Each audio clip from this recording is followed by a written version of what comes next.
Is there a polite way to gesture sorry I can't to hitchhikers when you can't give them a ride? How often are you encountering hitchhikers in 2024 Elmao? Reacting to a hitchhiker while you're operating a motor vehicle is a different category than ignoring homeless people as you walk down the street.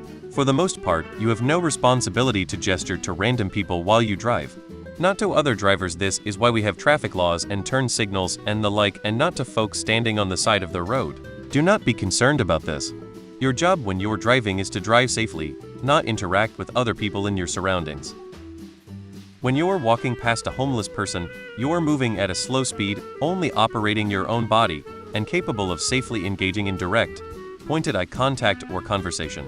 When you're driving past a hitchhiker, you're hurtling past at 30, 40, or more mph in a 2-ton death machine. The etiquette is not the same there. Ignore hitchhikers. Keep your eyes on the road. Don't worry about being rude. For that matter, don't worry about being rude is good advice for a lot of situations where safety is most important.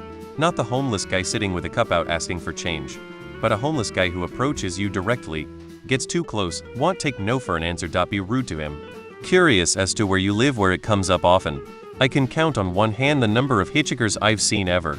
I haven't seen a hitchhiker in decades. Where are you seeing all these hitchhikers? I live in a major city and never see any. In Hawaii years prior, when hitchhiking was popular, you would pinch your index finger and thumb close like an inch apart to signal you weren't driving far, so a ride would be pointless. I used to hitchhike. Some people would gesture that they couldn't pick you up with a sort of apologetic shrug. Others would spin their hand and pointing finger around in a circle to indicate that they would be turning around soon. Nobody ever gave me the middle finger.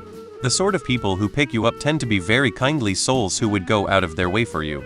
Sometimes I've even ended up staying back at their place, and no, I didn't even have to kill or subdue them. I hitchhiked from Buffalo to San Francisco in the 70s.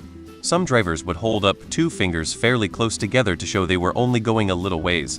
I never got the finger or received any hostility. Shake your head and say I'm sorry. They get it when you drive past them. I would think that's enough, no gesture necessary. Ignore them, they are used to it.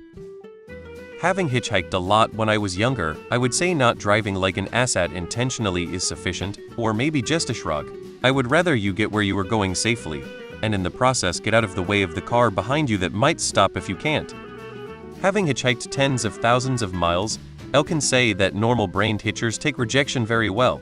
I guess a quick wave to acknowledge my existence feels better than the cold look away in shame. If you don't like rejection, don't hitchhike. I hitched across the US from Chicago to Texas to California and back. I never expected a gesture from anyone. As someone who has hitchhiked, I'd rather you not acknowledge me if you aren't going to stop to pick me up. It always pissed me off when people waved at me and then kept driving. No, just keep going. Don't stop to have the conversation you begin with. I used to pick up hitchhikers. Then I picked up this idiot who wiped his snot onto my car seat. He ruined it for everyone else.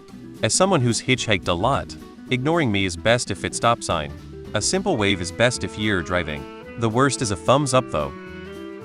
Make a shrug with your passenger side arm, but tilt the palm towards the footwell while bugging out your eyes and biting the side of your lower lip and wincing super hard and cocking your head.